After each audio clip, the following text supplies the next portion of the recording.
नमस्कार, मैं हूं संजय शर्मा। आप देख रहे हैं 4 PM न्यूज़ नेटवर्क। हर संडे को राजीव नारायण शर्मा जी का शो आता है। आप लोगों को बहुत इंतज़ार रहता है, तो आज भी हम चलेंगे राजीव जी के पास। राजीव जी दुबई यात्रा करके लौटे हैं। आजकल उनकी चाँदी लगी हुई है। जो 4 PM के दर्शक हैं, वो उनको घुमाने ले जा रहे हैं। ऑस्ट्रेलिया में गए, अभी 2 मित्र उनके बहुत उनको दुबई लेके गए। और मेरे साथ भी आग्रह कहा राजीव जी ने, लेकिन मेरा पासपोर्ट साढ़े 4 महीने से अमेरिका दूतावास में जमा है। पता नहीं वीज़ा के लिए अप्लाई किया था। उस समय उन्होंने कहा your visa is approved, congratulation. और उसके बाद वो लेंस लगा के ढूँढ रहे हैं कि मेरे में ऐसी कोई-सी चीज़ है तो मुझे वीज़ा नहीं मिल रहा है, लेकिन मेरा पासपोर्ट भी वहीं जमा है। तो मैं नहीं जा पाया। जब पासपोर्ट मिलेगा तो मैं भी घूमने जाऊँगा। राजीव जी लौट के बड़े उत्साह में हैं, क्योंकि वहाँ पे वो एक मस्जिद देख कर आए। और बहुत शानदार मस्जिद थी। मंदिर में भी गए, व्रत था उनका, उस मस्जिद में भी गए, वहाँ के ज्ञान की बातें बताएँगे। लेकिन वहाँ इतने उत्साह में हैं कि आके उन्होंने मोहन भागवत की जन्मपत्री निकाल दी। और मोहन भागवत की जन्मपत्री निकाल के बता दिया कि मोदी जी पे हमले का अंत क्या होगा।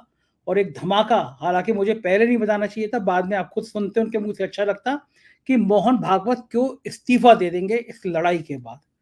भयंकर खुलासे आज किए हैं राजीव जी ने। अमेरिका के राष्ट्रपति चुनाव से लेके संसद सत्र तक, और योगी आदित्यनाथ के कांवड़ यात्रा पर जो नाम लगाने वाला विवाद है उस पर।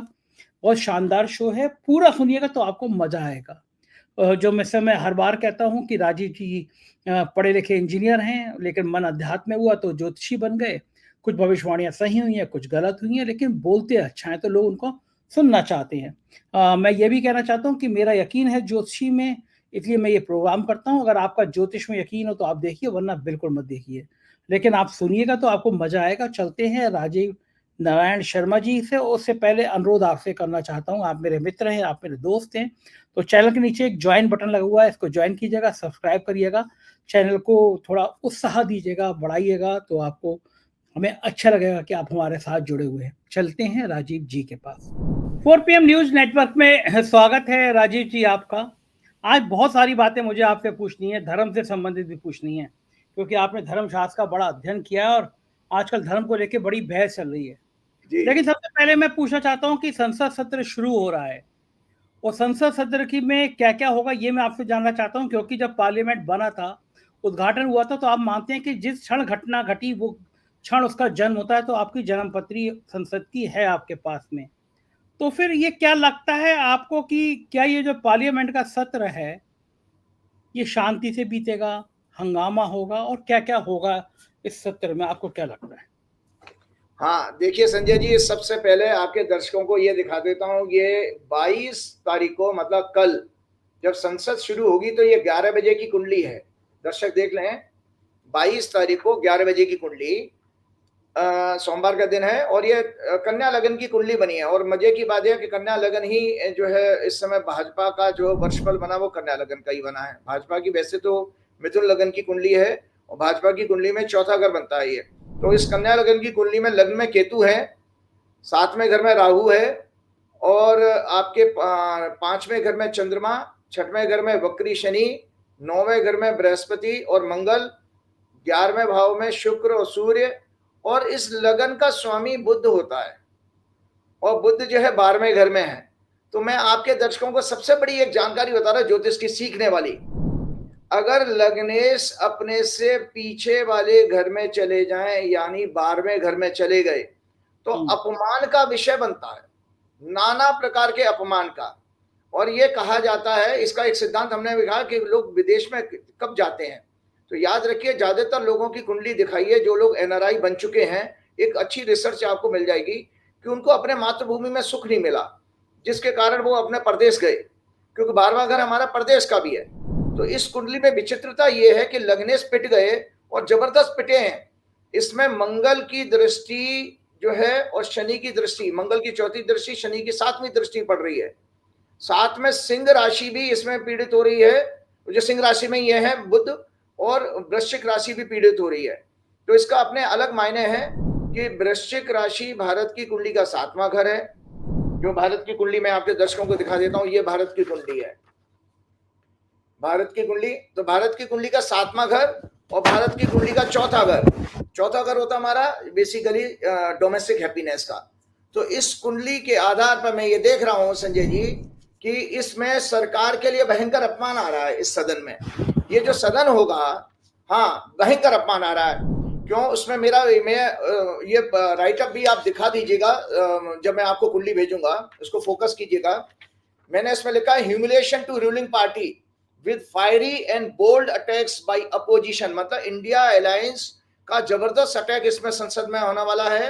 जो सदन हमारा कल से शुरू हो रहा है, मतलब चढ़ के काम करेगा, इंडिया अलायंस चढ़ के बात करेगा।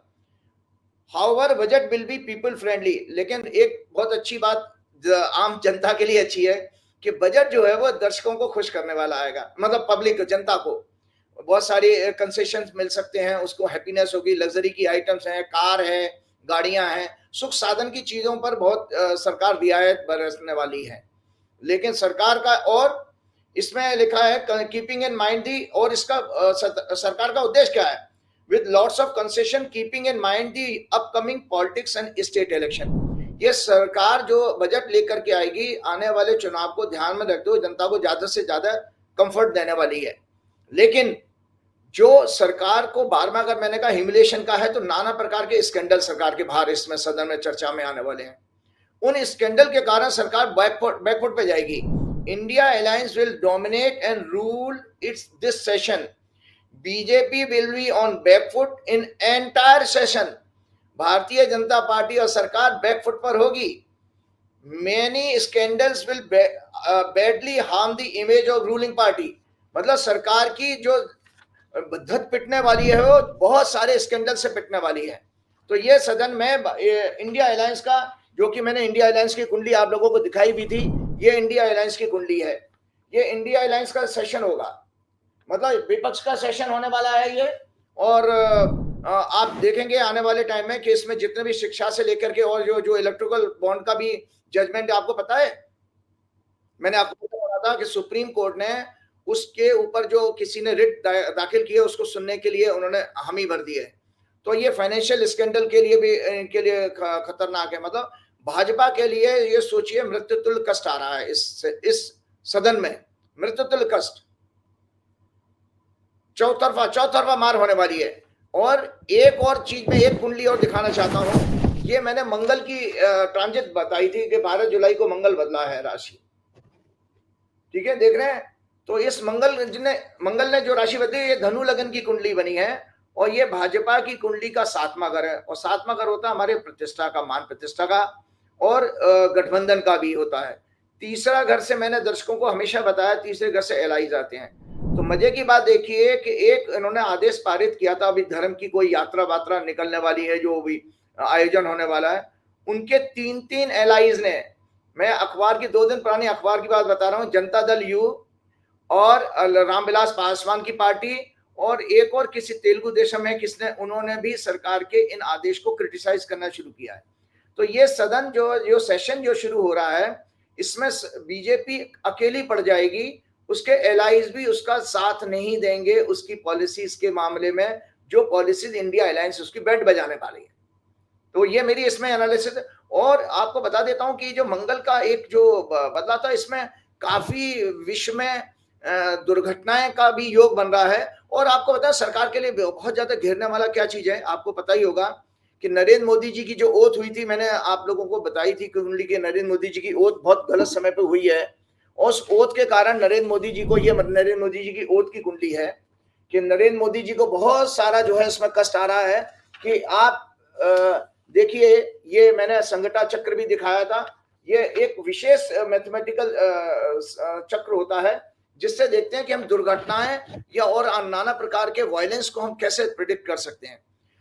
तो मैं आप लोगों को बता रहा हूं कि नरेंद्र मोदी जी ने 4 जून 2024 को जब क्या नाम है, उनका रिजल्ट आया है, और 9 जून 2024 को उन्होंने शपथ ली थी। 9 जून के बाद से संजय जी 7 घटना घट चुकी हैं हमारे सैनिकों के ऊपर आक्रमण की।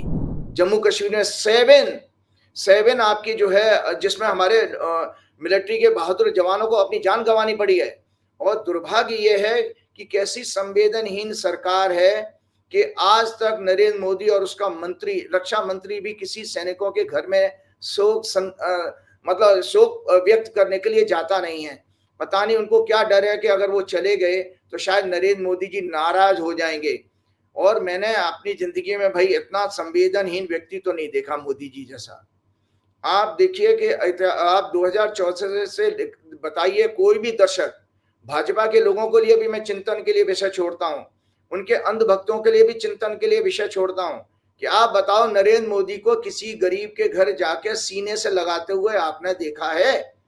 क्यों? चाहे वो आपके प्राकृतिक प्रकोप के कारण उनकी मृत्यु हो जाए, चाहे बाढ़ आदि में हो जाए, चाहे दुर्घटना में हो जाए, रेल एक्सीडेंट भी हो गया। अभी एक रेल एक्सीडेंट हो गया संजय जी, एक और हो गया, डिब्रूगढ़ में हुआ है, कहां हुआ है? तो लगातार दुर्घटनाएं हो रही हैं, लेकिन मोदी जी अपने कंफर्ट में इतने व्यस्त हैं कि उनको लगता है कि उनके कुर्ते पर, उनकी जैकेट पर कोई सिलवट ना पड़ जाए, कोई छींटे ना लग जाए, कोई बदबू ना आ जाए। इस तरह से नरेंद्र मोदी जी ने कभी भी किसी सैनिक के घर जाकर के दुख व्यक्त नहीं किया है, जबकि उसके विपरीत आपने निरंतर देखा होगा राहुल गांधी और इनके परिवार में, राहुल गांधी के परिवार में हमेशा ऐसा रहा है, ये गरीबों के, और भोले बाबा वाली। एक बात बताइए मुझे, क्यों नहीं जाते? मणिपुर का दौरा करने नहीं गए एक बार भी, सैनिकों के घर नहीं जाएंगे मृत्यु होने पे भी, ये सब क्यों नहीं करते? प्राइम मिनिस्टर को एक बार मणिपुर चले जाते तो क्या नुकसान हो जाता? बहुत बड़ी बात आपने कही। देखिए आज दर्शकों को मैं समझा रहा हूं आज ज्योतिष के माध्यम से। ये देखिए, ये भाजपा की कुंडली है। आपको बता देता हूं दर्शकों, ये 5वां घर होता है हमारा, जो है बेसिकली इमोशंस का घर होता है, और चंद्रमा इमोशंस का कारक है, और 9वां घर होता है हमारा दया करुणा का। तो याद रखिए, कोई व्यक्ति आपके डे टू डे लाइफ में भी संजय जी संवेदनहीन है, कैसे देखेंगे? तो पैरामीटर बता देता हूं, उसका 5वां घर मतलब इमोशंस का हाउस पीड़ित होगा, 9वां घर दया करुणा मॉरल इथिक्स का हाउस पीड़ित होगा, पाप ग्रहों के प्रभाव में होगा। चंद्रमा जो कि इमोशंस, संवेदनाओं का, फीलिंग्स का, परसेप्शन का कारक है, वो पीड़ित होगा। और सबसे बड़ी बात है कि जब आपका सूर्य जो आत्मा का कारक है वो भी पीड़ित हो, तो आपके हृदय में तो छल कपट ही होगा, कपटी हो गए आप, दया करुणा नहीं होगी। तो भाजपा की कुंडली ही एक ऐसी कुंडली दिखती है कि जहां पर केवल और केवल ये कुंडली जो है, जो हमारे जैसे मुगल आए थे ना भारत को लूटने के लिए, और जैसे वो अंग्रेज आए थे व्यापार करने के लिए, तो भाजपा की कुंडली दरअसल बेसिकली व्यापारियों की कुंडली है। उनको जनता जनार्दन से कुछ नहीं पता, रोकने से मतलब है। भाजपा की कुंडली यह सत्ता, और सत्ता के जरिए जो धन संपत्ति कैसे कब्जा की जाए उसका हॉरोस्कोप है। भाजपा की कुंडली में ट्रू पॉलिटिशियंस वाला, कोई राजनीतिक गवर्नेंस वाला बहुत अच्छा गुण नहीं है भाजपा की कुंडली में। मुझे तो दुर्भाग्य है कि 2010 से हम 14 से हम इस सरकार को देख रहे हैं, तो आप निरंतर देखिए कि किसी भी घटना में ही नहीं है जो है ये लोग दुर्घटना के समय या सैनिकों के, और मतलब आप जो गलवान घाटी में भी जब वो सैनिक मरे थे तब भी बताइए मोदी जी कौन से चले गए थे घर में किसी के? उनको कई सारे घरों में अभी तक उनको मुआवजा की भी परेशानी आ रही है। मोदी जी जब 700 किसान मरे थे तो आप बताइए वो कहाँ किसी के घर में गए थे क्या संवेदना व्यक्त करने? मोदी जी एक भी फोटो, एक भी तस्वीर दिखा दीजिए जहां मोदी जी ने किसी गरीब को गांव में जाकर के गले लगाया। इन्होंने गुजरात में भी ऐसा नहीं किया। और वैसे कहेंगे कि हम गरीब घर में पैदा हूं, पहले तो गरीब घर में पैदा नहीं हुए, अच्छा खासा व्यापार था उनके घर में। तो ये आपके प्रश्न का जवाब, गरीब को गले तो लगाया। देखिए आप अंबानी जी गए गले लगाया। हाँ वो बिल्कुल ठीक कहा कि वास्तव में वो अंबानी बहुत गरीब है बेचारा, वो गरीब है, देश की समस्याओं के बारे में चिंता ना करने से वो गरीब है। वो देश में कोई भी आंदोलन हो कि देश की कोई जनता का वर्ग हो उसके प्रति उसका कोई मोह ममता नहीं है, उसमें गरीब है वो। उसका केवल एक है, वो शेखों की तरह से पैसे और धन संपत्ति से पूरा भोगी लोग हैं बेसिकली। अब इनके बारे में क्या कहिएगा, ये लोग धार्मिक व्यक्ति तो नहीं है, आशीर्वाद दिलवा रहे हैं बच्चों को। आपने शेख का नाम लिया तो मुझे याद आया कि आप भी तो दुबई होके आए हैं। आप भी कुछ शेख से मिलके आए कि दुबई में क्या करने गए थे आप? नहीं, दुबई में तो देखिए ऐसा था कि कोई 2 लोग आपके 4 PM की वजह से मेरे संपर्क में आए थे। तो उनको कोई अपना जो है उन्होंने बताया था अपना वो व्यापार शुरू करने जा रहे हैं। तो उन्होंने मेरी गाइडेंस जब ली थी, तो गाइडेंस लेने के नाम पर वो मेरे को वहां लेकर के गए कि भाई आचार्य जी शुभ मुहूर्त वगैरह आप देख लेते हैं, और हम जिन पार्टियों से बात करने जाएंगे उनका संपर्क। तो मेरी भी अच्छी यात्रा, मेरी भी कुंडली में कुछ अच्छा ग्रह योग चल रहा है कि धड़ाधड़ विदेशी यात्राएं हो रही हैं विदेश की। तो संजय जी आपको मैं बता देता हूँ, फिर मैंने ऑस्ट्रेलिया के बाद ये मेरा दूसरा प्रदेश प्रवास था, मतलब पहली सेकंड कंट्री में गया हूँ। तो बार बार हम यही बात कर रहे हैं कि हम बेशक हम धर्म संस्कृति की बात करते हैं, कोसों दूर हैं हम अपने पब्लिक के को सुख देने के नाम पर, हम कोसों दूर है। हमारे राजनीतिक भ्रष्ट, हमारी ब्यूरोक्रेसी भ्रष्ट है और बिल्कुल मतलब पब्लिक के प्रति बिल्कुल संवेदनहीन है। वहां पर आप देखिए कि वहां मैंने बैक टू बैक ऑस्ट्रेलिया के बाद ये देखा कि पब्लिक इतनी खुश है वहां पर अपने रूलर से।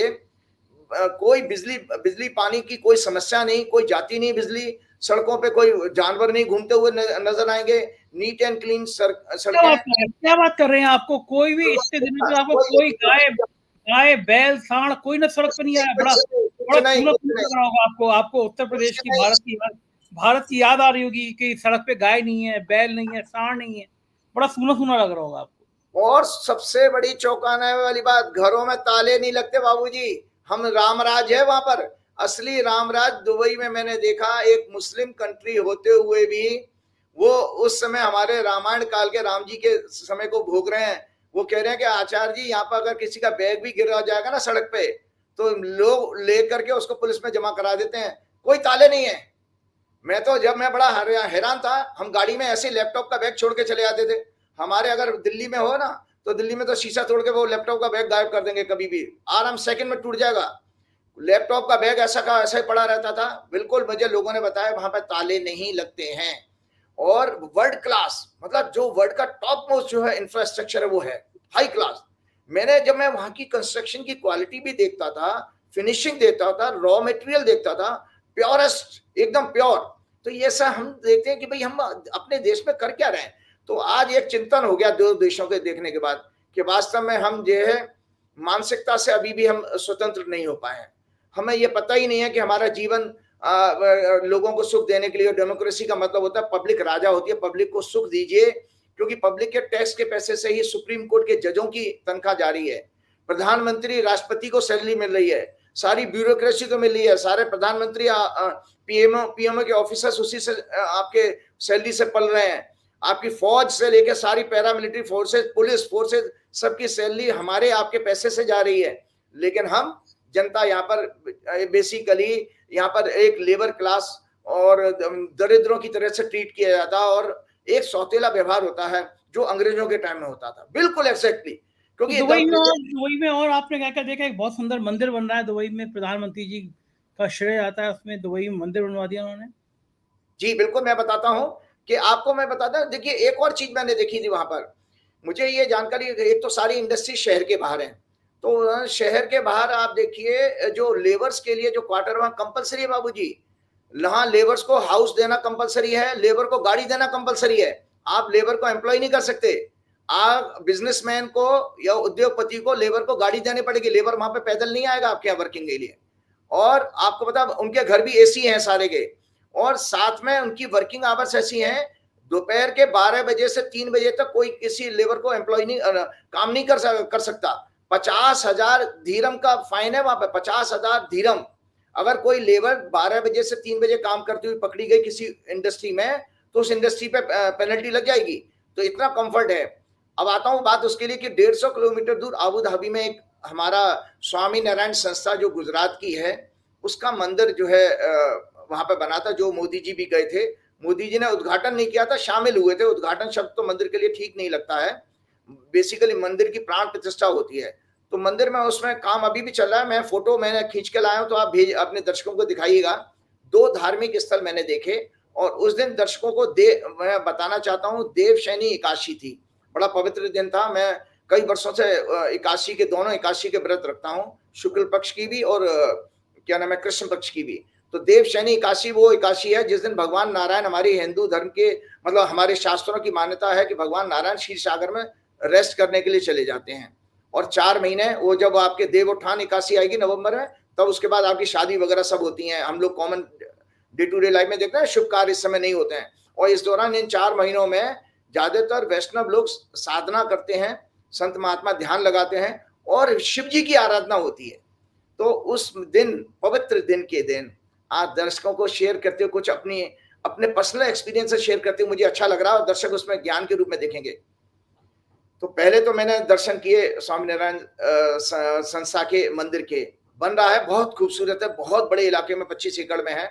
मूर्तियां वहां शिव जी की भी थी, राम जी की थी, और राम दरबार था पूरा, और कृष्ण राधा भी थे।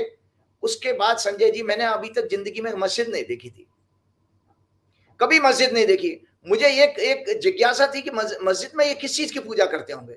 तो मैंने उन लोगों से, जो लोग मुझे लेके जा रहे थे, मैंने कहा यार मैं मस्जिद देखना चाहता हूँ। मुझे सुनने में आया कि अबू धाबी में बहुत ही खूबसूरत मस्जिद है, जिसका मोदी जी खुद भी गए थे उस मस्जिद में, क्योंकि मोदी जी की व्यक्तिगत मित्रता है अबू धाबी के शेख से। तो संजय जी, उस मस्जिद को भी आप दिखाइएगा। तो मैं जब अंदर गया तो मेरे साथ जो लोग, जो एक दूसरे सज्जन हिंदू थे, वो ये कहने लगे, मुझसे कहने लगे, आचार्य जी हम यहाँ क्या करेंगे। उन्होंने मुझसे कहा हम मस्जिद में क्या करेंगे। तो मैंने कहा प्रार्थना करेंगे। मैंने बोले प्रार्थना करेंगे, मैं मतलब नहीं समझा। बोले, वो कहते यहाँ तो मूर्तियां नहीं होती। तो मैंने उनसे हंस के कहा, मैंने, देखिए जनाब, मूर्ति के साथ पूजा करना, प्रार्थना करना, ये तो आप समझिए जैसे आपने केजी में एडमिशन ले रखा है। केजी में एडमिशन लेते हैं ना, शुरुआत में बच्चे का एडमिशन कराते हैं, और उसके बाद सॉरी नर्सरी में एडमिशन ले रखा है, नर्सरी के बाद आता केजी, केजी के बाद फर्स्ट आती है। तो मूर्ति पूजा बेसिकली नर्सरी वाली स्टेज है। आपका जब लेवल इतना बढ़ जाए, भगवान आपको, भगवान जब कहते हैं सर्वत्र हूं, मैं सभी जगह हूं, सर्वव्यापी हूं, तो मुझे तो कहीं भी प्रार्थना कर सकते हो। तो संजय जी बहुत खूबसूरत, मैं गया जब अंदर हॉल में, बहुत एक तो अच्छी सी खुशबू आ रही थी, कारपेट था, एयर कंडीशन था, वहां पर कुरान शरीफ भी रखी हुई थी, और उस जगह पर एक हॉल था बहुत बड़ा। वहां का राजा शेख भी उन्हीं जगहों पर आकर के प्रार्थना करता है, नमाज अदा करता है। तो नमाज का मतलब है प्रार्थना बेसिकली। और मैंने पूछा उन लोगों से सजदा का मतलब क्या होता है। सजदा का मतलब है माथा टेकना जमीन पर, जो हम साष्टांग प्रणाम करते हैं माथा टेक करके, वो सजदा। तो मैंने वहां पे देखा, मैंने चारों तरफ निगाह उठा के देखी, वहां पे कोई मूर्ति नहीं थी। तो मैंने कहा ये तो मेडिटेशन हॉल है बेसिकली। सो आज दर्शकों के लिए बता देता हूं कि पहली बार जिंदगी में मैंने मस्जिद के दर्शन किए, एक ही दिन किए, उस दिन मेरा उपवास भी था, मंदिर भी मैं गया हूं, और उस दिन जो है मस्जिद भी गया हूं। मैंने वहां पर बैठ के, दर्शकों की जानकारी के लिए बताते हुए, मैंने 3 बार हनुमान चालीसा पढ़ा और शिव जी के सारे स्तोत्र पाठ किए। मेरा, मैं मनी मन में कर लेता हूं जाप, कि मुझे जरूर किसी को सुनाने की जरूरत नहीं है। उस मस्जिद में बैठ के बता रहा हूं, हो सकता है उसमें किसी को कोई आपत्ति नहीं हो, क्योंकि वो मेडिटेशन हॉल था, और आराम से इतना अच्छा ध्यान लगा, इतनी अच्छी वाइब्रेशन आ रही थी। क्योंकि हम लोग कभी कभी हिंदू धर्म के मंदिरों में क्या है ना, शोर शराबा, प्रसाद, उसकी वजह से गंदगी बहुत हो जाती है। तो आपका जो रियल मायने है मंदिर का, मैंने आपके प्रोग्राम में कई बार बताया है कि मंदिर का शाब्दिक अर्थ है मन जमा इंद्रियां, मन प्लस इंद्रियां। जहां पर मन और इंद्रियों की शुद्धता होती है और आपको ध्यान आपका लगने के प्रति आपका आकर्षण बढ़ता है, वो प्लेस मंदिर कहा जाता है, जहां आपकी मन और इंद्रियां शांत हों। और यहाँ तो आपकी उत्तेजना होती है। आपने देखा नहीं, वो हाथरस में बाबा ने एक बहुत बड़ा आयोजन किया था, उसमें 121 लोग मर गए बेचारे। अब बताओ, बेचारे बाबा को सुनने आए थे कि वो अपनी मौत, इस तरह से दर्दनाक मौत उनको मिली है। तो इस पे हम सब लोगों को चिंतन करना पड़ेगा। तो मैं आपको बता देता हूं कि हमारे धार्मिक स्थलों में जो मंदिर वगैरह हैं, उनमें कृपया करके मैं लोगों से आग्रह करूंगा कि इतनी जगह तो बनाइए कि लोग ध्यान कर सके वहां पर। हम बांके बिहारी के मंदिर में भी जाते हैं, भाई साहब धक्के लगते रहते हैं, जेबें कट जाती हैं, ऐसे हमारे धार्मिक स्थल हो चुके हैं, पता नहीं क्या हो रहा है।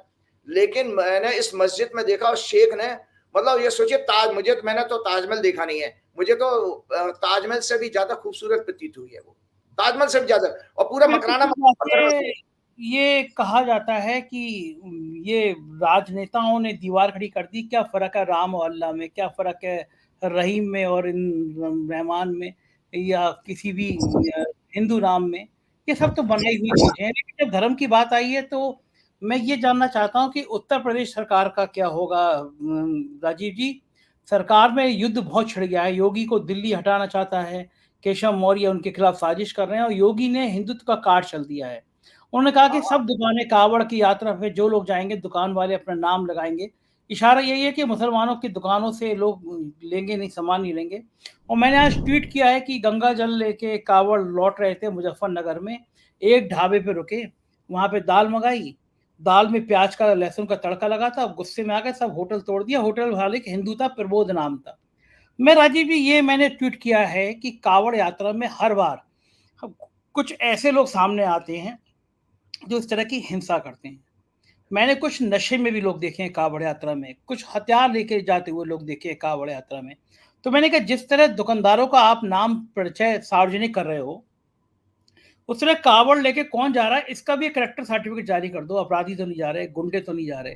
दूसरी बात मैं राजीव जी ये जानना चाहता हूँ, जब मैं पूजा करने जाता हूँ, धार्मिक स्थान पर जाता हूँ, तो मेरा मन शांत होना चाहिए। ये दाल में अगर प्याज का लहसुन का तड़का आ गया तो मैंने होटल तोड़ दिया, ये कौन सी साधना होती है? भाई आप दूसरी दाल मंगा लो, कह दो बड़े प्यार से कि हम पूजा पाठ से लौट रहे हैं, हम प्याज नहीं खाएंगे, दूसरी दाल मंगा लो। ये जो पूजा पाठ के नाम पे हिंसा होती है और हर साल कावड़ यात्रा में कहीं ना कहीं कुछ ना कुछ घटनाएं होती हैं, ये क्या उचित है इस तरह का नाम परिलक्षित करना भगवान की यात्रा में कि नाम लगा दो वो ठेलों पे? और ये आप राजनीति कार्ड तो खेल सकते हो हिंदू मुसलमान के बीच, क्योंकि चुनाव में लोगों ने हिंदू मुसलमान को तकार दिया। जो चुनाव रिजल्ट आया बीजेपी पिटी है बहुत बुरी तरह से यूपी में। तो क्या ये भावना भड़काने का जो षड्यंत्र है, क्या ये भी जन्म पत्री में आता है? कोई ग्रह ऐसा होता है कि सरकारें ही ऐसा काम करने लगती हैं? सरकार एक तरह की संरक्षक है, गार्जियन है, उनका काम परिवार के सब लोगों को एकजुट करना है। लेकिन सरकार ही अगर लोगों के बीच में इस तरह बंटवारा करने लगे, हिंसा की बातें करने लगे, तो क्या ज्योतिष में ऐसा भी कोई ग्रह होता है जो सरकारों को इस तरह का काम करने की भावना बढ़ाता है? बहुत अच्छी बात आपने ऐसा प्रश्न मुझे दिया है आज ये, कि मुझे मेरे हृदय के बहुत नज़दीक है। पहली बात मैं आपको भाई भारत की कुंडली, क्योंकि हम देश की चर्चा कर रहे हैं, हमें किसी योगी जी से या किसी स्टेट चीफ मिनिस्टर से कोई लेना देना नहीं है। ये भारत की कुंडली है और भारत की कुंडली में 5वें घर से हमारी भक्ति देखी जाती है और 9वें घर से हमारा कॉन्स्टिट्यूशन देखा जाता है और 9वां घर होता है धर्म का।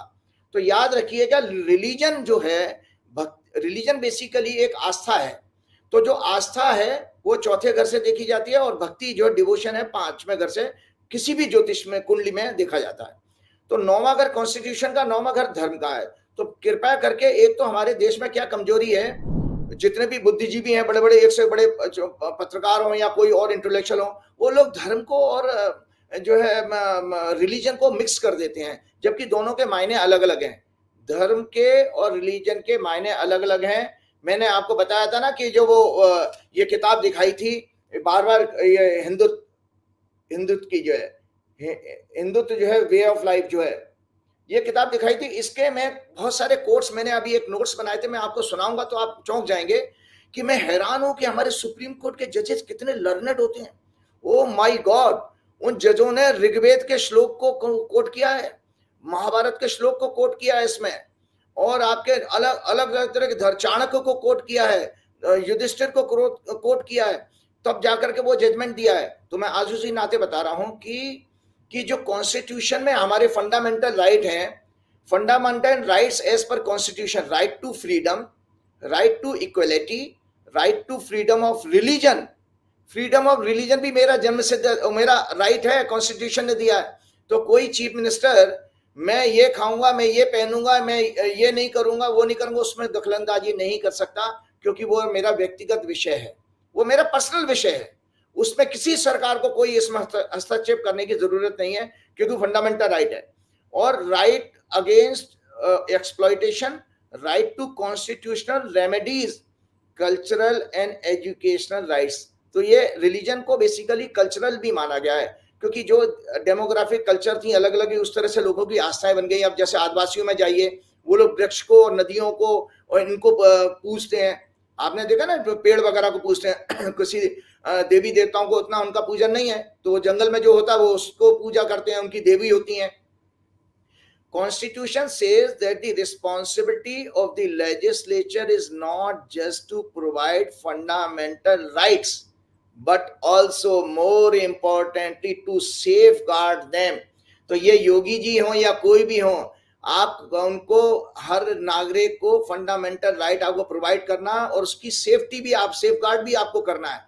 तो इसमें अगर आप किसी के लिए कोई धार्मिक यात्रा निकल रही है, ठीक है, उसमें सभी वर्ग के लोग इस देश में रहते हैं, तो किसी ने धार्मिक यात्रा निकाली, तो अगर कोई व्यापारी वहां पर ट्रेडर बैठा है किसी XYZ जो है रिलीजन से संबंधित, तो उसको आप बंद कैसे करा सकते हो, या उसको आप कैसे फोर्स कर सकते हो कि भाई ये चीजें आप अपना नाम डिस्प्ले करेंगे? तो ये तो रूल या तो हमेशा के लिए होता, लेकिन आप एट द 11th आवर इस इवेंट पर कर रहे हैं, तो इसमें मोटिव आपका क्लियर हो जाता है कि आप सर्टेन वर्ग को जो है बेसिकली भ्रमित कर रहे हो। और आपको मैंने जो कुंडली दिखाई थी मंगल के ट्रांजिट की, मैंने आपके पिछले प्रोग्राम में भी कहा था, धार्मिक उन्माद का योग शुरू हो गया है। 12 जुलाई को जो मंगल भारत की कुंडली में आया है, सातवें घर में मंगल है, बृहस्पति के साथ है। बृहस्पति हमारे सनातन धर्म का कारक है।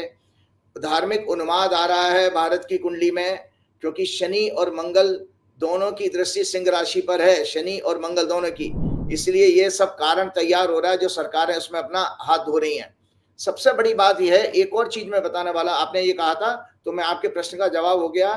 5वां घर भक्ति का डिवोशन, जो सबको, आपको जो आपने कहा था ना कि भाई जिसको 9वां घर पीड़ित होगा, सरकार का भी, अगर कोई चीफ मिनिस्टर हो या मिनिस्टर हो, तो वो कॉन्स्टिट्यूशन का सम्मान नहीं करेगा और वो धार्मिक नहीं हो सकता, क्योंकि आध्यात्म जो है, धर्म जो है, वो 9वें घर से देखा जाता है। और रिलीजन कहां से देखा जा रहा है? चौथे और 5वें घर से। 5वां घर, चौथा घर होता है आस्था का, बिलीफ का। रिलीजन बेसिकली बिलीफ सिस्टम है। भाई किसी को पैगंबर साहब की आइडियोलॉजी में पसंद आया तो मुस्लिम धर्म मानने लगे, किसी को गुरु नानक देव की प्रीचिंग पसंद आई तो वो सिख धर्म को मानने लगे। ये पंथ है। पंथ जो है बेसिकली सेक्स कहते हैं अंग्रेजी में उसको, कल्ट सेक्स नाम दिया गया है इनको।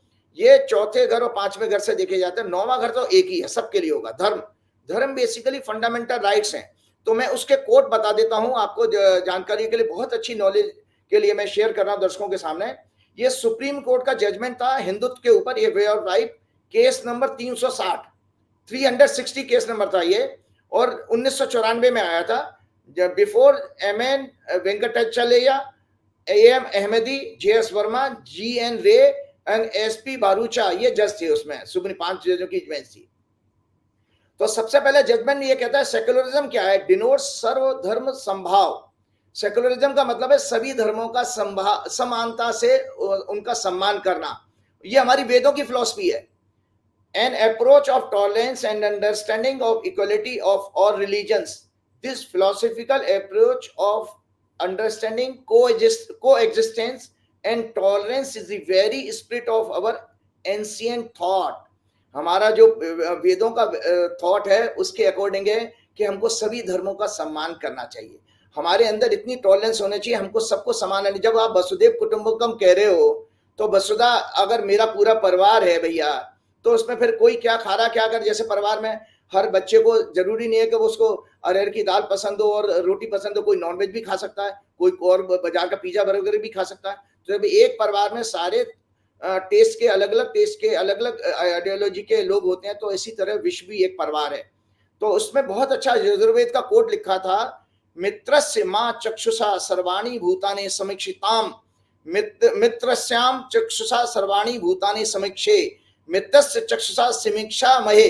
आप हैरान होगा, आप सोच रहे हैं मैं क्या बोल रहा हूं टॉपिक, लेकिन ये आज सारे बुद्धिजीवी, सारे वकीलों के लिए, सारे जजों के लिए एक रिमाइंड करने वाली बात है, क्योंकि 30 साल बाद घटना घटी है। शनि आज उसी राशि में है जहां 1994 में था। तो ये कहते हैं मे ऑल, इस श्लोक का मतलब है may all beings look on me with the eyes of a friend, may I look on all beings with the eyes of a friend, may we look on one another with the eyes of a friend. हम एक दूसरे को मित्र की तरह देखें, दूसरा हमें मित्र की तरह देखे, हमारे चारों तरफ मित्रता हो, मतलब कोई हमारा शत्रु ना हो। ये भाई साहब आपके यजुर्वेद का थॉट है। तो इसी पर आपका हिंदू धर्म, जो सो कॉल्ड हिंदू धर्म है, जिसके वैदिक धर्म है, बेसिकली हिंदू शब्द तो मुसलमानों ने दिया था। तो ये उसकी फंडामेंटल है, और हम उससे वायलेट कर रहे हैं कि हम होर्डिंग चेंज करवा रहे हैं दुकानदारों के। ये क्या मतलब है? काश हमारे इन नेताओं को, इन मुख्यमंत्रियों को अपने वेदों को और इस किताब को उनको आप चंदा करके भेज दीजिए चीफ मिनिस्टर ऑफिस में, पैसे देके भेज दीजिए, पढ़ें, उसको समझ में आ जाएगा। आप ये देखिए, जो एक और उसमें वेद का श्लोक लिखा, यह मां पृथ्वी जो विभिन्न क्षेत्रों के निवासी, विविध भाषाओं के बोलने वाले, नाना प्रकार के धर्म एवं विविध संप्रदायों को मनुष्यों का पालन करती है, वह हमारा कल्याण करे, पृथ्वी से प्रार्थना की गई है। आप देखिए, ये O mother earth give to us as your children the capacity to interact harmoniously, may we speak sweetly with another. मतलब ये सोचिए कि ये हमारे वेदों के मंत्र हैं। वो ये कहते हैं कि माँ, जैसे एक माँ अपने बच्चों में भेदभाव करें, और ये नेता लोग जो हैं आग लगाते रहे। मुझे बताइए, सब लोग जानना चाहते हैं, ये जो लड़ाई चल रही है उत्तर प्रदेश में, योगी बनाम मोदी, योगी बनाम अमित शाह, केशव मौर्य बनाम योगी, इसका अंत क्या होगा? ये लड़ाई बढ़ेगी? किसी एक नेता का पलायन होगा? क्या लग रहा है आपको, उत्तर प्रदेश की लड़ाई किस मोड़ पे आ जाएगी? हाँ, 2 सेकंड और लूँगा मैं, क्योंकि मैं एक बता देता हूँ टॉपिक मेरा चला। धर्म देखिए हमारे इस जजमेंट के अनुसार, क्योंकि मैं जजमेंट को ही कोट कर रहा हूँ। धर्म क्या है? Dharma is the rule of law for all being. आपका जैसे कॉन्स्टिट्यूशन का रूल ऑफ लॉ है, बिना रूल ऑफ लॉ के कोई देश सर्वाइव नहीं कर सकता। इसी तरह एक रूल ऑफ लॉ है जिससे मानवता जीवित रह सकती है, वो धर्म, उसको धर्म कहा गया है।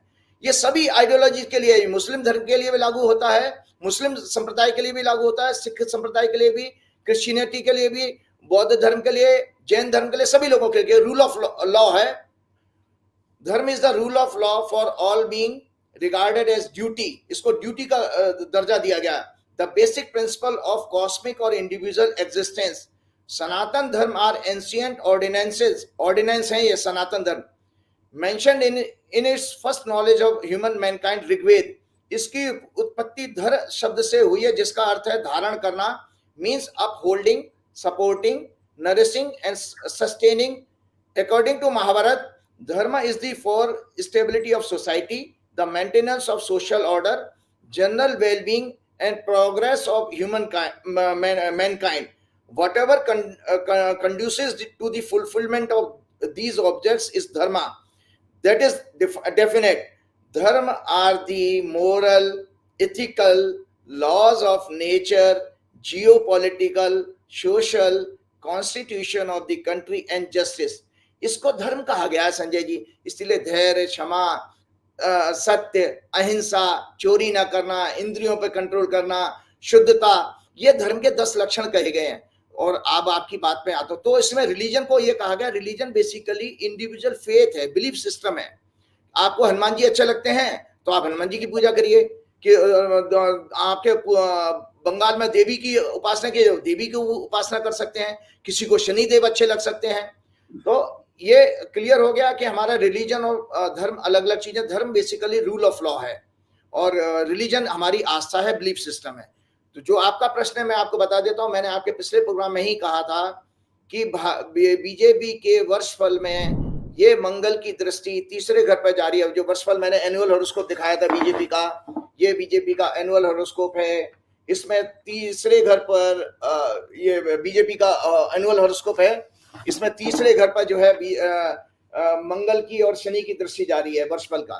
इसमें यहाँ पर एलाइज की, शायद मैंने आपको पिछले प्रोग्राम में ही बता दिया था कि 45 दिनों में एलाइज के साथ मतभेद होने वाले हैं, plus with in the party भी झगड़े फसाद शुरू होंगे, जिसका कि नुकसान बीजेपी को आने वाले चुनावों में होने जा रहा है।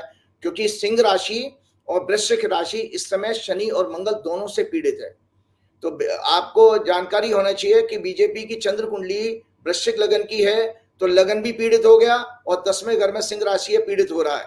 चंद्रमा की महादशा चल रही है इनकी, तो बीजेपी में तो पक्के रूप से झगड़ा फसाद होने वाला है। और अभी मोहन भागवत जी ने एक बयान और दे दिया है कि कोई भी सुपर ह्यूमन बीइंग की तरह काम नहीं कर सकता। एक बहुत सीधा सीधा इतना सख्त बयान है मोहन भागवत जी का, जो सीधा सीधा नरेंद्र मोदी के और अमित शाह की वर्किंग पर अटैक करता है।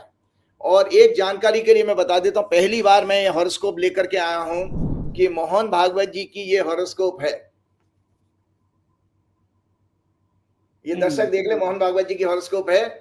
मोहन भागवत जी का जन्म 11 सितंबर 1950 11:04 में सांगली महाराष्ट्र में हुआ था। तो आज इसलिए मैंने हॉरोस्कोप चर्चा की कि मोहन भागवत जी कुछ ऐसा भी करने जा रहे हैं जो कि देश में राजनीतिक भूचाल लाने वाला है।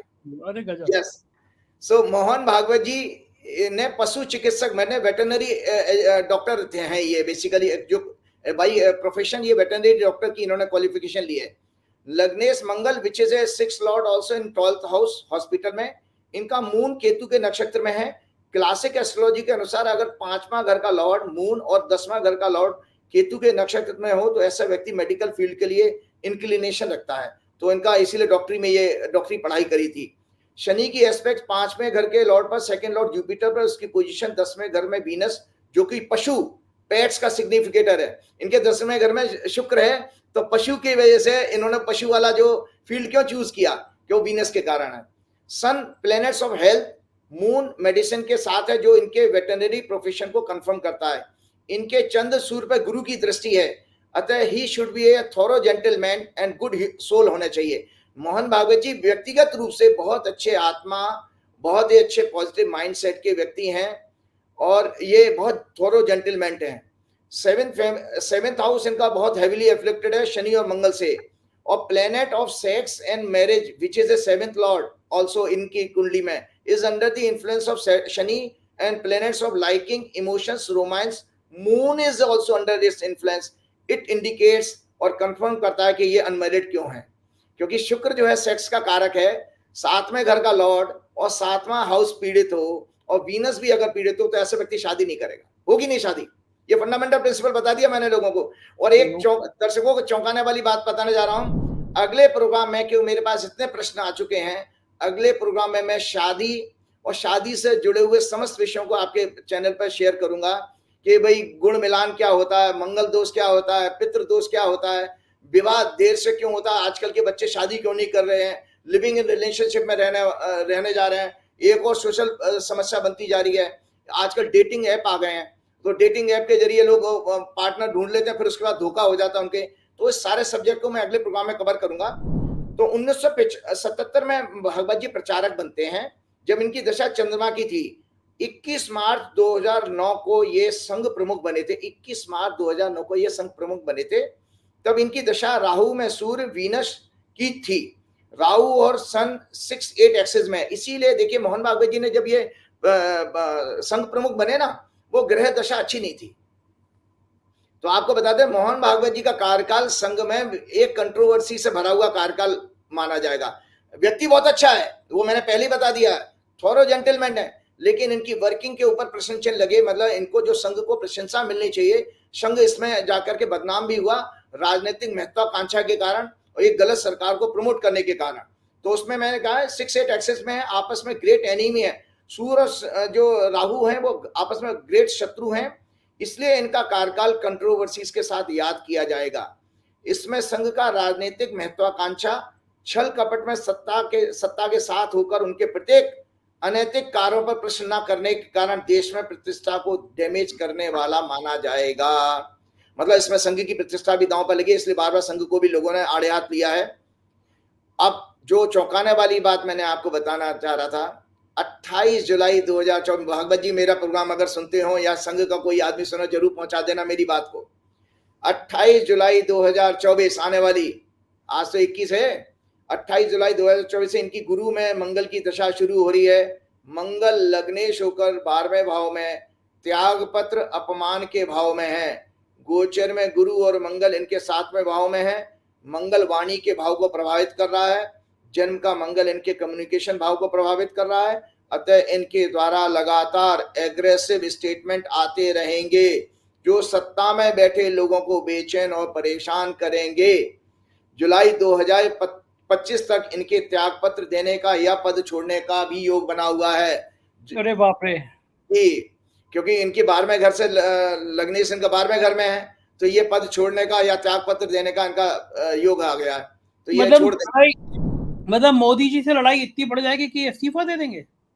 बिल्कुल, पद छोड़ने का इनका मन बन जाएगा इसमें अपने आप। ये 28 जुलाई ज्यादा दूर नहीं है, 1 हफ्ते की बात है, केवल और केवल 1 हफ्ते की बात है। 1 हफ्ते बाद से शुरू हो जाएगा ये योग। 1 हफ्ते बाद शुरू हो जाएगा। और कब तक चलेगा ये योग है जी? ये अभी 28 जुलाई से शुरू हो रहा है, ये खत्म होगा जाकर के जुलाई 2025 तक, पूरा 1 साल। 1 साल के बीच में भागवत जी पद छोड़ देंगे। पद छोड़ देंगे। अरे गजब, ये डेट याद कर लीजिएगा। ये जो एपिसोड हम लोग बाद में इसको निकाल के चलाएंगे कि अगर उन्होंने छोड़ दिया तो की। बिल्कुल चलाएंगे। एक दो चीजें जल्दी से शेयर करता हूं आपको। एक सेकंड चलते एक आखिरी सवाल मुझे ये भी पूछना, याद रखिएगा। आपकी बात के बाद मेरा सवाल जो है वो एडवांस में बता दे रहा हूँ। मैं अमेरिका के चुनाव में पूछना चाहता हूँ, क्योंकि जब आप मुझे मिले थे तो आपने अमेरिका की बड़ी सटीक भविष्यवाणी करी थी। तो पहले आप अपनी बात बता दीजिए और फिर अमेरिका के बारे में बता दीजिए। हाँ, मैंने अमेरिका के क्वेश्चन में ही आ गया हूँ। ये मैं डोनाल्ड ट्रंप की ये हॉरोस्कोप दिखा रहा हूँ, ये दर्शक देख ले डोनाल्ड ट्रंप की। इनके ऊपर अभी पिछले कुछ दिन पहले एक जानलेवा हमला हुआ था। ये डोनाल्ड ट्रंप की कुंडली है। डोनाल्ड ट्रंप का जन्म 14 जून 1946 को हुआ था। सिंह लगन की कुंडली है, मंगल लगन में बैठा है, बृहस्पति इनके दूसरे घर में है, केतु और चंद्रमा चौथे घर में, 10वें घर में सूर्य राहु, 11वें भाव में बुध और 12वें घर में शुक्र और शनि इकट्ठे हैं। इनका जो है मैं आपको बता देता हूं, जिस दिन ये घटना घटी है धनु लगन था उस समय पेंसिल्वेनिया में इनको 13 जुलाई को 6:15 पर शाम के टाइम गोली का अटैक हुआ है। बंदूक जो पिस्टल मारी थी लड़के ने, मतलब सॉरी पिस्टल से अटैक किया था। तो उस दौरान इनका धनु लगन है, लग्न पर 6वें भाव से मंगल की दृष्टि, अष्टमेश चंद्रमा का 10वें भाव में राहु केतु से पीड़ित होना, लग्नेश गुरु का 6वें भाव में होना अचानक इस घटना को कंफर्म करता है। इनकी कुंडली में इस समय इनके 10वें भाव में डोनाल्ड ट्रंप के मंगल आ गया 12 जुलाई को, और देखिए उस मंगल की दृष्टि लगन पे पड़ रही थी। और याद रखिएगा दुर्घटना कभी भी अगर कोई होगी, एक तो 8वां घर अचानक मतलब सडन इवेंट्स का होता है, और 6वां घर होता है बेसिकली एक्सीडेंट का या किसी की इंजरी का। तो इसी के कारण चूंकि जैसे ही 12 जुलाई को मंगल आता है, सिंह लगन के डोनाल्ड ट्रंप के ऊपर बंदूक से अटैक हो जाता है, मतलब पिस्टल से अटैक हो जाता है। तो ये घटना अपने आप में कंफर्म करती है कि कितनी सटीक इनकी हॉरोस्कोप भी मेरे पास सटीक है। अब मैं आने वाले टाइम में बता देता हूं, वर्तमान में इनकी दशा गुरु, और ये आपको बता रहा हूं, ये दरअसल बहुत क्रोधी वेश से शॉर्ट टेम्पर्ड आदमी है, ये अच्छा इंसान नहीं है ज्यादा, और अनप्रेडिक्टेबल है, रेस्टलेस माइंड का आदमी है, और ऊल जलूल बकने वाला है, मतलब एग्रेसिव बहुत ज्यादा है। वर्तमान में इनकी दशा गुरु केतु 16 सितंबर 2024 तक, शनि चल रहा है 30 जुलाई 2024 तक चल रही है। उसके बाद 16 सितंबर 2024 से एक बड़ी घटना यहां पर भी मैं प्रेडिक्ट कर देता हूं। 16 सितंबर 2024 से इनकी शुक्र की अंतर्दशा शुरू होगी, जो 18 मई 2025 तक चलेगी। डोनाल्ड ट्रंप की कुंडली में शुक्र और शनि इकट्ठे हैं, ये महिलाओं से, अनेक महिलाओं से संबंध बनाने का योग है। दर्शक मेरी बात सुन लें, 16 सितंबर से, चुनाव इनके नवंबर में होता है, डोनाल्ड ट्रंप का कोई सेक्स स्कैंडल फिर इनके सामने आने वाला है, जो डोनाल्ड ट्रंप के इलेक्शन के लिए बहुत ज्यादा नुकसान पहुंचाने वाला है। 16 सितंबर 2024 से, क्योंकि शुक्र की दशा शुरू हो रही है, अंतर्दशा, और उसके बाद शनि से वो पीड़ित है 12वें घर में, तो गुरु की इनकी महादशा चल रही है।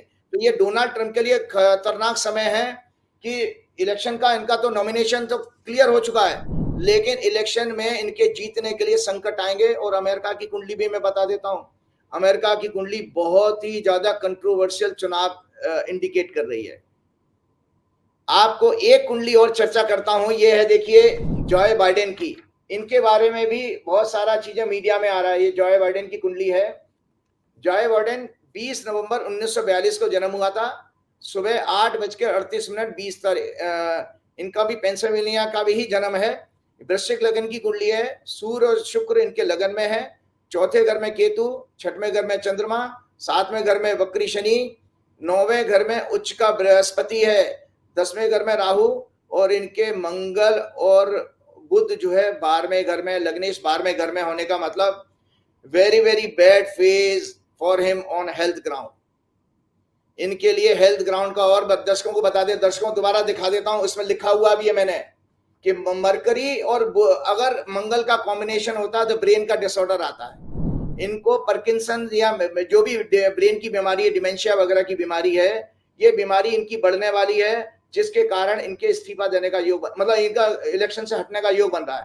आपको इनकी डिटेल बता देता हूं। लग्न वृश्चिक लगन है, लग्न में 12वें घर, 12वें लग्नेश 12वें घर में है, 8वें घर का लॉर्ड 11th लॉर्ड मरकरी है, सूर्य शुक्र लगन में है, expected bye exalted Jupiter from non house, he should be a good human being, मतलब बेटर देन ट्रम्प से ज्यादा अच्छे आदमी हैं।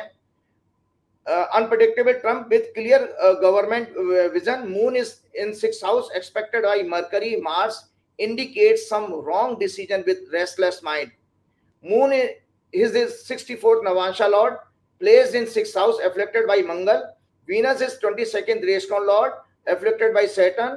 वर्तमान में इनकी शनि की महादशा चल रही है, जो 2041 तक रहेगी। शनि चंद्रमा 30 अगस्त से लेके 30 अगस्त से 2 नवंबर तक, 30 अगस्त के बाद इनके लिए सेहत का विषय बहुत विषय बढ़ने वाला है। इनके लिए मृत्यु तुल्य कष्ट है अगले साल तक, इनकी लाइफ के लिए थ्रेटनिंग बहुत ज्यादा है। तो इनका लाइफ थ्रेटनिंग पीरियड अप्रैल 2025 तक है। इनकी हॉरोस्कोप में ब्रेन और नर्व से रिलेटेड मेडिकल प्रॉब्लम्स का कंफर्म योग है, जिसके कारण इनको चुनाव से हटने का योग बना हुआ है। ये चुनाव से बाहर हो जाएंगे। ग्रहों की स्थिति बता रहा हूं कि बाइडेन की जगह दूसरा इनकी पॉलिटिकल पार्टी किसी कैंडिडेट को आगे कर सकती है, कि बाइडेन की दिन ब दिन हेल्थ खराब होने वाली है।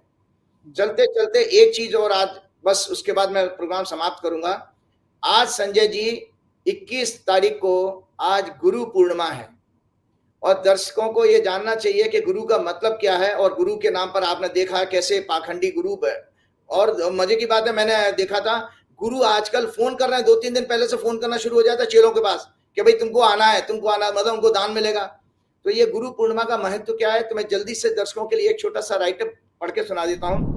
संसार में सर्वत्र सुख दुख हानि लाभ जीवन मरण दरिद्रता संपन्नता बीमारी स्वास्थ्य और शिक्षा और अज्ञान आदि विभिन्न जीवन के रूप स्पष्ट दिखाई देते हैं। भारतीय संस्कृति पुनर्जन्म एवं कर्म सिद्धांत पर आधारित है, जबकि विश्व के अन्य पंथ इसको नहीं मानते।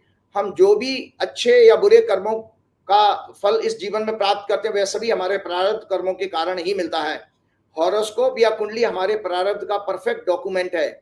इन कर्मों को 3 भागों में बांटा गया है। संचित कर्म, पूर्व सभी 84 लाख जन्मों के किए गए एकत्रित संस्कार यानी कर्म।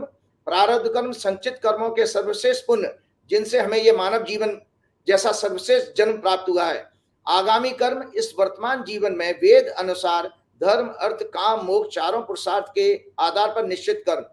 वर्तमान में सामान्यतः हमारा अधिकतर समय काम क्रोध लोभ मोह अहंकार छल कपट निंदा ईर्ष्या दूसरों का नुकसान करने की सोच असत्य अहिंसा जैसे अधर्म और अनैतिक तरीके से अधिक धन संपत्ति एकत्रित करने के विचारों के साथ व्यतीत होता है। वैदिक ज्योतिष में हमें प्रारब्ध को समझने में वैदिक ज्योतिष हमें 100% मदद करती है। साथ ही इस जीवन में आगामी कर्मों को शास्त्रानुसार करने की प्रेरणा देती है, जिससे हम स्वयं का परिवार का समाज का देश का संपूर्ण विश्व का कल्याण करने में एक माध्यम बन सकते हैं। 2 मिनट और दीजिए। हम प्रयत्न करके गुरु को मैं आज एक्सपोज करने जा रहा हूं तुलसीदास जी का हवाला लेके। हम प्रयत्न करके एक और चीज है संजय जी बता देता हूं। बहुत अक्सर लोग पूछते कि वो मेरा नुकसान कर देगा, मेरे को ये बर्बाद कर देगा। तो एक सब लोगों की आंखें खोलने के लिए एक मेरा संदेश सुन लीजिएगा। हम प्रयत्न करके किसी का अनिष्ट कर देंगे, उसे बर्बाद कर देंगे या अन्य नुकसान पहुंचा सकते हैं, सर्वथा भ्रम और अहंकार है। कोई माई का लाल किसी को बर्बाद नहीं कर सकता, क्योंकि प्रत्येक संस्था देश समाज पंथ व्यक्ति को मिलने वाले लाभ हानि यश अपयश सुख दुख या अन्य सभी प्रकार के कष्ट आदि भौतिक आदि दैविक आध्यात्मिक सभी प्रारब्ध का विषय है, डेस्टिनी का सब्जेक्ट है। वे किसी भी व्यक्ति विशेष के हाथ में नहीं है। जैसे उदाहरण के तौर पर बता दो, भारत का जो आजाद भारत का जन्म हुआ है उसमें लगन में राहु है। तो मैं संघ के लोगों को, विश्व हिंदू परिषद के, हिंदू महासभा, जो भी पहले हिंदू शब्द ही मुसलमानों को दिया हुआ बार बार मैं कटाक्ष करूंगा, ये बताना चाहता हूं कि आप उल्टे पैरों 12 साल पीपल पे लटक जाओ तो भी भारत को कभी हिंदू राष्ट्र नहीं बना सकते, क्योंकि कुंडली में योगी नहीं है हिंदू राष्ट्र बनने का। चलिए, अज्ञानता बस हम सभी अपने सच्चे स्वरूप और ईश्वर की सत्ता की महिमा को पहचानने में भूल कर रहे हैं या भूल गए हैं, और शास्त्रानुसार अपने जीवन को सुखी और कल्याणकारी बनाने के लिए स्वयं भगवान द्वारा गीता में बताए गए 3 मार्ग ज्ञान भक्ति कर्म को छोड़कर दंभी पाखंडी मायावी अल्पज्ञानी गुरुओं संतों महात्माओं बाबाओं के चंगुल में फंसते जा रहे हैं। याद रहे, वर्तमान में सच्चा गुरु मार्गदर्शन करने वाला ज्ञानी दुर्लभ होता जा रहा है। इसका महत्व क्या है? हिंदू पंचांग के अनुसार प्रत्येक वर्ष आषाढ़ मास में शुक्ल पक्ष की पूर्णिमा तिथि को गुरु पूर्णिमा के रूप में मनाया जाता है। इसे व्यास पूर्णिमा भी कहा जाता है। इस दिन गुरु का पूजन करके उनका आशीर्वाद प्राप्त किया जाता है। पुराणों के अनुसार इस दिन महर्षि वेदव्यास का जन्म हुआ था। महर्षि वेदव्यास का इस दिन जन्म हुआ था, और वेदव्यास जी ने चारों वेदों का ज्ञान 18 पुराण भगवत गीता के लेखन का कार्य करके आने वाले युग में मनुष्य के मार्गदर्शन का कल्याणकारी कार्य किया। महाभारत की रचना भी इन्होंने ही की थी। ये महर्षि पाराशर के पुत्र और महर्षि वशिष्ठ के प्रपौत्र हैं, ग्रैंडसन हैं। इस दिन प्रत्येक भारतीय को व्यास जी सहित समस्त ऋषियों शंकराचार्यों सभी आचार्यों ज्ञानी महात्माओं जैसे गुरु नानक गुरु गोविंद सिंह अन्य गुरुओं तुलसीदास जी चैतन्य महाप्रभु सूरदास जी कबीर आदि का स्मरण करके ध्यान करना चाहिए। उनके दिए हुए मानवता के कल्याण के संदेशों पर चिंतन करना चाहिए। अपने माता पिता का, अपने अध्यापकों का भी आशीर्वाद लेना चाहिए। माँ हमारी सर्वप्रथम गुरु होती है संजय जी। माँ से हम पहला शब्द सीखते हैं, इसलिए माँ सर्वोच्च गुरु माना गया है, सर्वप्रथम गुरु माँ को। गुरु कौन है? जल्दी से 1 सेकंड दीजिए, मैं आपको लग रहा थोड़ा सा ज्यादा हो गया। गुरु कौन है? वह व्यक्ति जिससे हमें किसी भी विषय का ज्ञान रूपी प्रकाश मिले, जो हमारे संशय भ्रम के अंधकार को दूर कर सके। सच्चा गुरु कभी भी मनुष्य को अपने आश्रम या अपने से जोड़ने का प्रयास नहीं करता कि मेरे आश्रम में आओ। सुन ले, मैं दोबारा रिपीट कर रहा हूं। सच्चा गुरु कभी भी मनुष्य को अपने आश्रम या अपने से जोड़ने का प्रयास नहीं करता, बल्कि भक्त को ईश्वर की महिमा का ज्ञान देकर ईश्वर की तरफ जोड़ने का प्रयास करता है। क्योंकि भगवान के साथ तो हमारा संबंध सदा से है और स्वाभाविक है, क्योंकि हम सभी भगवान के सनातन अंश हैं। गीता में चैप्टर 15 में भगवान ने कहा है, ममे वांशो जीव लोके जीव भूत है सनातना। हे अर्जुन, सभी जीवों में मेरा अंश है। और जीवन का परम सत्य भी यही है कि उसने ही हमें पृथ्वी पर भेजा है और अंत में उसी के पास हम सभी को जाना है। और ये राज कपूर का गाना बड़ा फेमस है, एक लाइन सुना देता हूं। सजन रे झूठ मत बोलो, खुदा के पास जाना है। ना हाथी है और ना घोड़ा है, वहां पैदल ही जाना है। गुरु शब्द 2 शब्दों से मिलकर बना है, बता देता हूं। गुरु शब्द में गु नाम अंधकार रूपी अज्ञानता का है और रू नाम ज्ञान रूपी प्रकाश का है। अर्थात जो आपके अज्ञानता रूपी अंधकार को ज्ञान रूपी प्रकाश से दूर कर दे, वही गुरु है। वर्तमान में श्री हनुमान जी से सच्चा और बड़ा गुरु कोई संभव नहीं है। इसलिए तुलसीदास जी ने प्रार्थना की, श्री गुरु चरण सरोज रज निज मन मुकुर सुधार, वर्ण बुद्धिहीन तनु जान के सुमरो पवन कुमार, विद्या देव मोह हरौ कलेश विकार। मैंने आपको बताया था पिछले प्रोग्राम में भी कहा, 5 प्रकार के कलेश होते हैं। 5 प्रकार के कलेश हैं, अज्ञानता, अहंकार, राग, द्वेष और फियर ऑफ डेथ मतलब डर। और 5 विकार होते हैं, काम, क्रोध, लोभ, मोह, ईर्ष्या, निंदा करना, चुगली करना, झूठ बोलना। एक तुलसीदास जी ने आज के संतों के ऊपर बात कही है, आपका प्रोग्राम उसी के ये है, रामचरितमानस उत्तर कांड में तुलसीदास जी ने जो लिखा है, गुरुओं के आज के जो गुरु हैं, गोस्वामी तुलसीदास कलयुग में पाखंडी संतों, महात्माओं, बाबाओं और गुरुओं के बारे में रामचरितमानस के उत्तर कांड में लिखते हैं। पर त्रिय लंपट कपट सयाने, मोह द्रोह ममता लपटाने, तेई अभेद वाणी ज्ञानी नर, देखा मैं चरित कली जुग कर। बहु दाम संवारही धाम जति, विषया हरि लीनी न रही विरति। तपसी धनवंत दरिद्र ग्रही, कली कौतुक तात न जात कही। अर्थात जो पराई स्त्री में, सुन लीजिए संत महात्माओं के लिए, और ऐसे ही आपके डे टू डे लाइफ में मिल भी रहे हैं, जो पराई स्त्री में आसक्त, राग रखने वाला, कपट करने में चतुर, मोह द्रोह ममता में लिपटा हुआ है, वही मनुष्य ब्रह्म और जीव को बताने वाला ज्ञानी अपने आप को कह रहा है। मैंने कलयुग का ऐसा चरित्र देखा है। सन्यासी बहुत धन लगाकर बड़े बड़े आश्रम बनाते हैं, उन्हें सजाते हैं, उनमें वैराग्य नहीं रहा, हर भोग विषयों में उन्हें हर लिया है। तपस्वी धनवान होते जा रहे हैं और गृहस्थ दरिद्र होता जा रहा है। हे तात, कलयुग की लीला कुछ कही नहीं जाती। मतलब आप देख रहे हैं कि आज जितना भी अरबों रुपया आश्रमों में भरा पड़ा है और बेचारा भक्त गरीब है। इसके साथ ही कृपा करूं गुरुदेव की नाई। बहुत शुक्रिया राजीव जी, बहुत शुक्रिया, धन्यवाद। सुना आपने क्या जबरदस्त भविष्यवाणी करी है कि मोहन भागवत की स्थिति ऐसी आ जाएगी कि वो 1 साल के भीतर इस्तीफा दे देंगे, और क्या क्या होगा राजीव जी ने आपको बताया। मुझको यकीन है ये चर्चा आपको अच्छी लगी होगी। मुझे जरूर बताइएगा अपनी राय से। शुक्रिया, थैंक यू।